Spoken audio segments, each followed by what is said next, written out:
गो। अस्सलाम वालेकुम, मेरा नाम डॉक्टर जुनैद जहांगीर अब्बासी है और मैं चाइल्ड स्पेशलिस्ट हूँ। आज हम बात करेंगे बच्चों में लूज मोशंस पर। बच्चों में लूज मोशंस बहुत कॉमन है और अक्सर वालिदैन बहुत परेशान रहते हैं कि हमारे बच्चे को मोशंस लगे हुए हैं, हमें क्या करना चाहिए, क्यों मोशंस लगे हुए हैं, क्या मोशंस की वजह से मेरे बच्चे को कोई नुकसान तो नहीं होगा, क्या ऐसा करना चाहिए कि उसे बार बार मोशंस ना हो। ये वो सवाल हैं जो वालिदैन हमसे कॉमनली पूछते रहते हैं और आज मैंने सोचा कि इस टॉपिक पे एक वीडियो बना लेनी चाहिए ताकि मैं दूसरों की जिंदगियों में रोशनी बिखेर सकूं। तो सबसे पहले ये जानना जरूरी है कि मोशंस होते क्यों हैं। मोशंस के मुख्तलिफ वजूहात हैं जिसमें बैक्टीरिया हैं, वायरसेस हैं और कुछ दीगर पैरासाइट्स हैं जो कि मोशंस करते हैं। अगर रिसर्च को देखा जाए तो रिसर्च कहती है कि बच्चों में सबसे कॉमन कॉज जो लूज मोशंस का है, डायरिया का है, वो है रोटा वायरस। यानी रोटा वायरस एक ऐसा जरासीम है जो बच्चों में सबसे ज्यादा डायरिया करता है।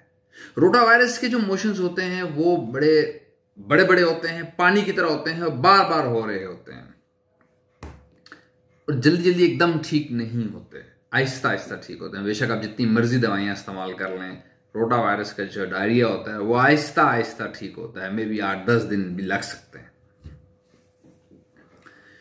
उसके बाद जो दूसरी तरह के जो मोशंस हैं वो पैरासाइट्स की वजह से भी हो सकते हैं, अमीबा की वजह से हो सकते हैं, शिगेला की वजह से हो सकते हैं और भी यानी मोशंस की वजूहात हैं जो कि जिनको बैक्टीरियल कॉजेज या फिर पैरासिटिक कॉजेज कहा जाता है। पैरासाइट्स में अमीबा है, कुछ और पैरासाइट्स भी हैं और बैक्टीरिया में सल्मोनेला है, शिगेला है, कंपाइलोबैक्टर है। जो शिगेला है, कंपाइलोबैक्टर है, इसकी वजह से अगर लूज मोशंस हों तो साथ में ब्लड भी आ सकता है। अमीबा के अंदर भी बाज़ औक़ात ब्लड आ सकता है। इसी तरह जार्डिया है, जार्डिया भी डायरिया करता है, उसको जार्डियासिस बोलते हैं। सो मुख्तलिफ वजूहात होती हैं मोशंस की। अगर मोशंस एक्यूट ऑनसेट है यानी बहुत लंबे अरसे से नहीं है तो उसको एक्यूट वाटरी डायरिया कहते हैं और अगर लूज मोशंस लंबे अरसे से हैं तो उसे क्रॉनिक डायरिया कहा जाता है। 14 दिन से ज्यादा अगर लूज मोशंस परसिस्ट कर रहे हैं तो उसको क्रॉनिक डायरिया कहा जाएगा।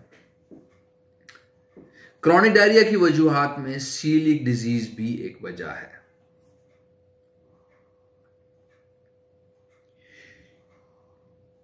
सीलिक डिजीज को गंदम की एलर्जी भी बोला जाता है। क्रॉनिक डायरिया के कॉजेज में पेट की टीबी भी है। क्रॉनिक डायरिया के कॉजेज में इन्फ्लेमेटरी बाउल डिजीज भी है। यानी एक्यूट डायरिया के कॉजेज कुछ और हैं और क्रॉनिक डायरिया के कॉजेज कुछ और हैं। क्रॉनिक डायरिया में फिर बच्चे की बढ़ोतरी भी कम हो जाती है, यानी उसका जो वजन है, कद है, वो उसकी उम्र के हिसाब से कम होता है। क्रॉनिक डायरिया का कॉज फाइंड आउट करना बहुत जरूरी है। समटाइम्स हम देखते हैं बच्चों में एक एक्सप्लोसिव गश ऑफ स्टूल होता है और जो पॉटी वाली जगह है वो भी दुखना शुरू हो जाती है और जैसे ही हम उसका दूध चेंज करते हैं, उसे लैक्टोज फ्री फॉर्मूला पिलाते हैं, वो बच्चा ठीक हो जाता है। दैट एक्चुअली शोज कि बच्चे को लैक्टोज इंटॉलरेंस है। सो लैक्टोज इंटॉलरेंस का मतलब है कि बच्चा आम दूध हजम नहीं कर सकता। ऐसे बच्चों को जब लैक्टोज फ्री मिल्क पे डाला जाता है तो वो ठीक हो जाते हैं। लेकिन हर लूज मोशन लैक्टोज इंटॉलरेंस की वजह से नहीं होते। हाँ, कभी कभार एक्यूट गैस्ट्रोएंटेराइटिस की एक एपिसोड के बाद टेम्परेरी लैक्टोज इंटॉलरेंस जरूर हो जाती है जिसकी वजह से हमें लैक्टोज फ्री फॉर्मूला देना पड़ता है। अक्सर वालिदैन कंप्लेन करते हैं कि लूज मोशंस की वजह से बच्चे का जो नैपी एरिया है वो खराब हो गया है और वो दुखना शुरू हो गया है। तमाम वालिदैन ये ज़हन में रखें कि नैपी एरिया इसलिए दुखना शुरू हो जाता है क्योंकि एक तो बच्चा स्टूल बार बार पास कर रहा होता है, दूसरा जो कांटेक्ट होता है स्टूल का विद द स्किन वो उसको खराब करता है। तो मैं ऐसे वालिदैन को अक्सर कहता हूं कि आप बच्चे का पैम्पर फौरन चेंज कर दिया करें। जैसे ही वो मोशन करे आप फौरन पैम्पर चेंज कराते हैं और उसके बाद उसे साबुन से नीम गर्म पानी के साथ धो जरूर दें। बहुत से पेरेंट्स धोते नहीं है, वाइप्स यूज करते रहते हैं, वो जगह और खराब होती रहती है।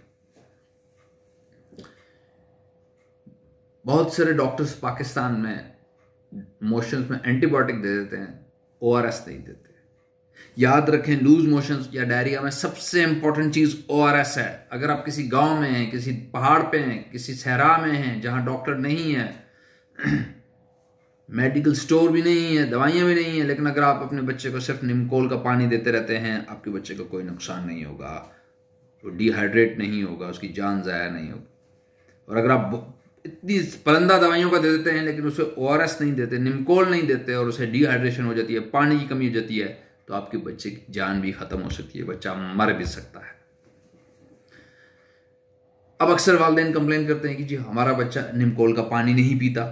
तो मैं ऐसे वालिदैन को कहता हूं कि दुनिया का कोई बच्चा भी निमकोल का पानी नहीं पीना चाहेगा। आप खुद भी कभी निमकोल का पानी टेस्ट करें, आपको मजा नहीं आएगा, उसका टेस्ट पसंद नहीं आएगा आपको, लेकिन मजबूरी है, देना पड़ता है। कुछ वालिदैन कंप्लेन करते हैं कि जी ये बच्चे को जैसे ही निमकोल का पानी देते हैं वो वॉमिट कर देता है। तो ऐसे वालिदैन को मैं ये टिप देता हूं कि बच्चे को निमकोल का पानी थोड़ा थोड़ा चम्मच के साथ दें, थोड़ा थोड़ा दें, चम्मच के साथ दें, और वक्फे वक्फे से दें, एकदम ना दें। इसकी मिसाल ऐसी है जैसे हल्की बारिश को जमीन जज़ब कर लेती है, जबकि तेज बारिश सब कुछ बहा के ले जाती है। तो जब आप थोड़ा थोड़ा निमकोल देंगे, चम्मच के साथ देंगे, वक्फे वक्फे से देंगे, तो वह जज़ब होता रहेगा। फीडर में या कप में एक साथ निमकोल देने की कोशिश करेंगे तो बच्चा वॉमिट कर देगा।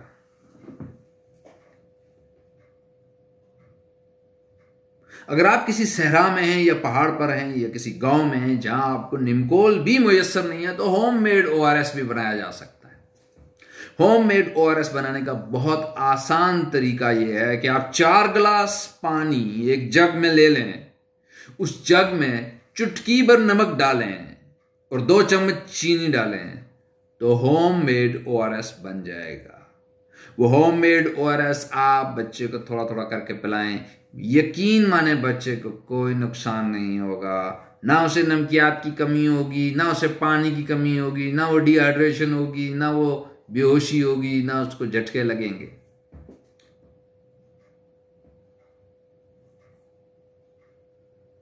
अब बहुत से वालिदैन सवाल पूछते हैं कि डॉक्टर साहब बच्चे को कितना निमकोल का पानी देना है। तो बहुत आसान तरीका है कि मोशन में आप अंदाजा लगाएं कि इस मोशन में कितना पानी जाया हुआ है मेरे बच्चे का। अगर आपको लगता है 4 चम्मच पानी जाया हुआ है तो 4 चम्मच निमकोल दे दें। अगर आपको लगता है कि आधा कप पानी जाया हो गया है, अंदाजा लगाएं, तो आधा कप निमकोल दे दें। अगर आपको लगता है बहुत बड़ा मोशन था, 1 कप पानी जाया हो गया है, तो 1 कप निमकोल दे दें। तो यकीन माने आपके बच्चे को नुकसान नहीं होगा, जब तक कि आप मेडिकल अटेंशन नहीं सीख कर लेते।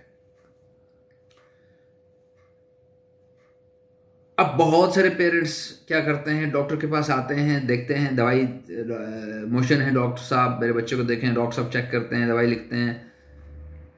अगले दिन पेशेंट्स कहते हैं डॉक्टर साहब दवाई ने असर ही नहीं किया, मोशन ठीक ही नहीं हुए। तमाम वालिदैन ये याद रखें कि मोशन हमेशा आहिस्ता आहिस्ता ठीक होते हैं, कभी भी एकदम ठीक नहीं होते। आपने ख्याल ये रखना होता है कि इस दौरान बच्चे को पानी की कमी ना हो, आपने ख्याल ये रखना होता है कि इस दौरान बच्चे को नमकियात की कमी ना हो, नमकियात का बैलेंस डिस्टर्ब ना हो, बच्चा कम से कम ओरली ले रहा हो, टॉलरेट कर रहा हो, मुसलसल वॉमिट्स उसको ना हो, मुसलसल बुखार उसको ना हो। अगर उसे मुसलसल वॉमिट्स नहीं है, मुसलसल बुखार नहीं है, कुछ ना कुछ ओरली ले रहा है, तो तसल्ली रखें, आहिस्ता आहिस्ता मोशंस ठीक हो जाएंगे। बहुत सारे वालिदैन को यह भी नहीं पता होता कि पानी की कमी जब होती है तो क्या अलामात होती हैं, जिसकी वजह से बाज़ औक़ात हमारे पास हॉस्पिटल में, खुसूसन मैं गवर्नमेंट में काम करता हूँ, गवर्नमेंट हॉस्पिटल में जहाँ गरीब लोग आते हैं बेचारे और कम पढ़े लिखे लोग होते हैं, बाज़ औक़ात बच्चे को ऐसी कंडीशन में लेके आते हैं कि उसका पानी ख़त्म होता है और उसकी आंखें ऐसे ऊपर की तरफ लगी होती हैं और उसे नज़ा लगी होती है। ऐसे बच्चों को बचाना बहुत मुश्किल हो जाता है। प्लीज़ खुदारा आप सीखें कि पानी की कमी की क्या अलामात होती हैं, कैसे पता लगता है कि पानी कम हो गया है बच्चे का। बहुत आसान है, बच्चे की जुबान बिल्कुल खुश्क हो जाती है जब पानी कम होता है, होंठ खुश्क हो जाते हैं, छोटा पेशाब करना कम कर देता है, आंखें अंदर की तरफ धंस जाती हैं। छोटा बच्चा है तो ये जो तालू होता है, ये तालू बैठ जाता है, उसके पेट की जिल को पकड़कर ऐसे उठाकर छोड़ेंगे तो वो एकदम नीचे की तरफ नहीं जाएगी, लटक जाएगी। जिल का लटक जाना ये शो करता है कि बच्चे को पानी की कमी है। अक्सर बच्चों को जब गैस्ट्रो होता है यानी पेट की इन्फेक्शन होती है तो उनको पहले उल्टी होती है और बाद में मोशन होते हैं। तो शुरू में चूंकि उल्टी होती है, पेरेंट्स डॉक्टर के पास बच्चे को लेके जाते हैं कि बच्चे को उल्टी है, डॉक्टर साहब उसे मेडिसिन देते हैं, रात को पता लगता है कि बच्चे को मोशन भी शुरू हो गए हैं। अब बहुत से पेरेंट्स समझते हैं कि डॉक्टर ने जो दवाई दी है उससे मोशन स्टार्ट हो गए हैं, हालांकि ऐसा नहीं है।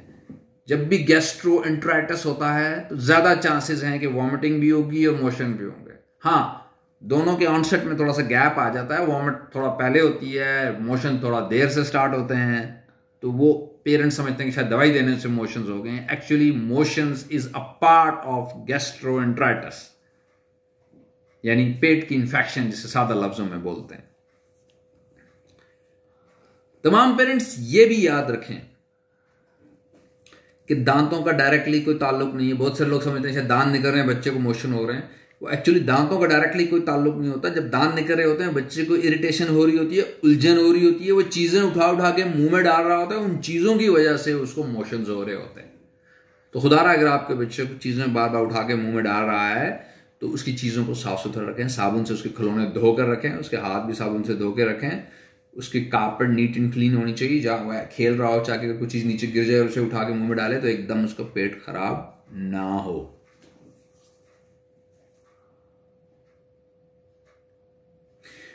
बहुत से लोग मोशंस के दौरान जूसेस ज्यादा दे रहे होते हैं बच्चे को कि शायद इससे पानी की कमी ना हो। याद रखें, जूसेस खुसूसन जो बाजार के जूसेस हैं, जो डब्बे वाले जूस हैं, जैसे नेस्ले जूस हो गया, इस तरह के जो शुगरी ड्रिंक्स हैं, पेप्सी, 7 अप, ये जूसेस आपने, ये ड्रिंक्स आपने, कार्बोनेटेड ड्रिंक्स मोशंस के दौरान नहीं देनी, क्योंकि जूसेस में ग्लूकोज होती है, ग्लूकोज मजीद पानी को अपने साथ बाहर निकालता है बॉडी से।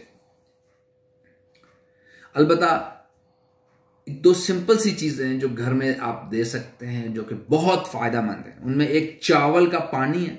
जब चावल तैयार किया जाता है तो शुरू में चावलों की पिच होती है, जिसे चावल का पानी भी बोला जाता है। उसमें थोड़ा सा नमक डाल के अगर वो चावल का पानी दिया जाए, पिच दी जाए, तो वो बहुत हेल्पफुल होती है मोशंस में। इसी तरह योगर्ट भी बहुत हेल्पफुल होता है मोशंस में। केला बहुत अच्छा होता है, खिचड़ी बहुत अच्छी होती है। जब भी आपके बच्चे को मोशंस हों, प्लीज उसको हल्की फुल्की गजा दें। गजा दें जरूर। बहुत से पेरेंट्स इस डर के मारे गजा नहीं देते कि देंगे तो और मोशन हो जाएंगे, तो फिर वो बच्चा खुराक की कमी का शिकार हो जाएगा। पहले ही कुछ अंदर नहीं ठहर रहा, जो खा रहा था वो निकल रहा था। अगर आप उसे ऊपर से डाइट भी नहीं देंगे तो वो और कमजोर होगा। लेकिन डाइट हल्की फुल्की दें, थोड़ी थोड़ी करके दें, वक्फे वक्फे से दें, एकदम ठोंसे नहीं बच्चे को। अगर आप एकदम ठोंसने की कोशिश करेंगे वो वॉमिट कर देगा, क्योंकि मैदा और आंतों में तो इन्फेक्शन हुई हुई है। उसके बाद मोशंस में इस बात का बहुत ख्याल रखा जाए कि साथ उस बच्चे का गला भी चेक किया जाए, कान भी चेक किए जाएं, क्योंकि अक्सर मोशंस के साथ गला भी खराब होता है, कानों की भी इन्फेक्शन चल रही होती है समटाइम्स। इस बात का भी बहुत ध्यान रखा जाए कि क्या मोशंस के साथ यूरिन की इन्फेक्शन तो नहीं है। समटाइम्स बच्चियों में हम देखते हैं कि यूरिन की इन्फेक्शन होती है, उसी के साथ फिर मोशन भी स्टार्ट हो जाते हैं। तो फिर यूरिन की इन्फेक्शन को यूटीआई बोलते हैं, उसका देखना भी जरूरी है। और बच्चे की एक ओवरऑल लुक आपको बहुत कुछ बता देती है। अगर बच्चा मोशंस हैं लेकिन उसके बावजूद हंस रहा है, खेल रहा है, एक्टिव है, हैप्पी है, तो इट मीन्स के कोई इतनी सीरियसनेस नहीं है। लेकिन अगर 2 मोशन किए हैं, बच्चा बिल्कुल निढाल हुआ है, सुस्त है, लागर है, तो इट मीन्स कि आपको फौरन हॉस्पिटल लेके जाना है उसको।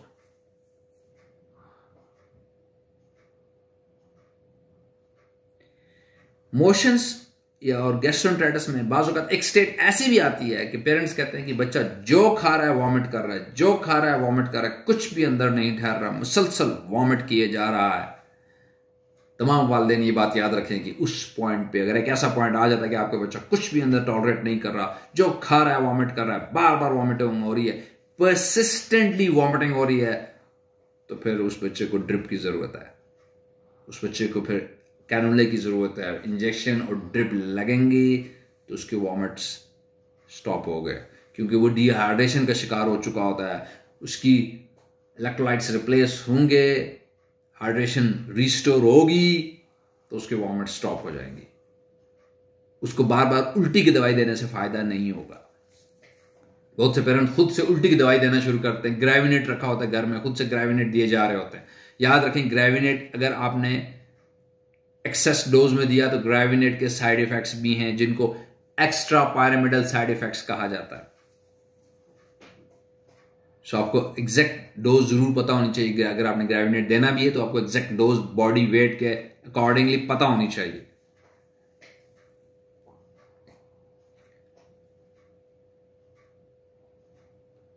मोशंस की ट्रीटमेंट मुश्किल नहीं है, लेकिन टेक्निकल है। बहुत सारे पेरेंट्स ने देखा होता है कि जब बड़ों को मोशन होते हैं तो लोग फ्लैजल खाते हैं, तो बच्चों को भी फ्लैजल देना शुरू करते हैं। प्लीज अपने बच्चों को खामखा फ्लैजल मत दें। फ्लैजल का रोल बड़ों में है, बच्चों में कोई खास रोल नहीं है। उल्टा मुंह का जायका खराब हो जाता है। हर लूज मोशन वाले को फ्लैजल की जरूरत नहीं होती। फ्लैजल हम देते हैं लेकिन कुछ खास किस्म की मोशंस में, हर मोशंस में जरूरत नहीं होती। फ्लैजल देने से मुंह कड़वा हो जाता है, भूख मारी जाती है। जो मैं नुकसान देखता हूं फ्लैजल का बच्चों में वो ये है कि उससे भूख मारी जाती है। तो प्लीज खुद से फ्लैजल मत दें बच्चे को। ये भी याद रखें कि तमाम लूज मोशंस में एंटीबायोटिक भी जरूरी नहीं होती। कुछ लूज मोशंस बगैर एंटीबायोटिक के भी ठीक हो जाते हैं। जब भी लूज मोशन बच्चा करे, ये जरूर देखें कि क्या सिर्फ पानी है या बीच में कोई रेशा आ रहा है या खून आ रहा है। अगर रेशा या खून है या साथ बुखार मुसलसल हो रहा है तो फिर चांसेस हैं कि बैक्टीरियल डायरिया ज्यादा है। कुछ पेरेंट्स गैस्ट्रोकॉलिक रिफ्लक्स को भी डायरिया कह रहे होते हैं, जबकि गैस्ट्रोकॉलिक रिफ्लक्स एक अलग चीज है, डायरिया एक अलग चीज है। गैस्ट्रोकॉलिक रिफ्लक्स का मतलब यह है कि बच्चे ने जैसे ही कुछ खाया पॉटी कर दी, फिर कुछ खाया पॉटी कर दी। पॉटी ठीक है, लूज नहीं है, पानी की तरह नहीं है, तो इसको डायरिया नहीं कहते। इसके लिए बहुत ज़्यादा दवाइयों की ज़रूरत नहीं है। इसके लिए जस्ट स्टमक के टाइमिंग्स को फिक्स करने की ज़रूरत है, जो कि डॉक्टर देखने के बाद ख़ास किस्म की मेडिसिन दे के स्टमक के टाइमिंग से थोड़ा सा एडजस्ट कर देता है। ये कोई ज़्यादा ख़तरे वाली चीज़ नहीं है। बाज़ औक़ात खुद ब खुद भी Aahista Aahista gastrocolic reflux resolve कर जाता है। लेकिन एक माँ कॉफ का शिकार ज़रूर होती है कि अभी तो पैम्पर चेंज किया था, अभी फिर पैम्पर ख़राब कर दिया इसने। बड़ा शरीर बच्चा है।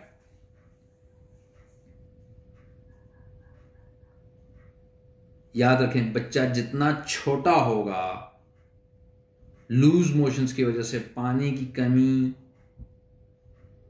और नमकियात की खराबी का चांस भी उतना ज्यादा होगा। जितना बच्चा छोटा होगा उतना ज्यादा रिस्की होगा, उसके रिजर्व्स उतने ही कम होंगे, वो कोलैप्स भी उतनी ही जल्दी होगा। सो अपने फूल जैसे बच्चों पे निगाह रखें, नजर रखें, खुद से तजुर्बे ना करें, मेडिकल एडवाइस को सीख करें, खुद भी समझ रखें, समझ बूझ रखें। पानी की कमी की अलामात आपको खुद भी देखनी आनी चाहिए और निमकोल का इस्तेमाल जरूर करें। With this message I will conclude today's video. I hope कि आपको इससे बहुत फायदा हुआ होगा। दूसरों की जिंदगियों में रोशनियां बखेरें, इस नॉलेज, इस मालूमात को दूसरों तक भी शेयर करें, ताकि शायद किसी का बच्चा आपकी बताई गई बात या आपकी फैलाई गई बात से मौत के मुंह में जाने से बच जाए। और जिसने एक जान को बचाया उसने पूरी इंसानियत को बचा लिया। Thank you so much. Allah Hafiz.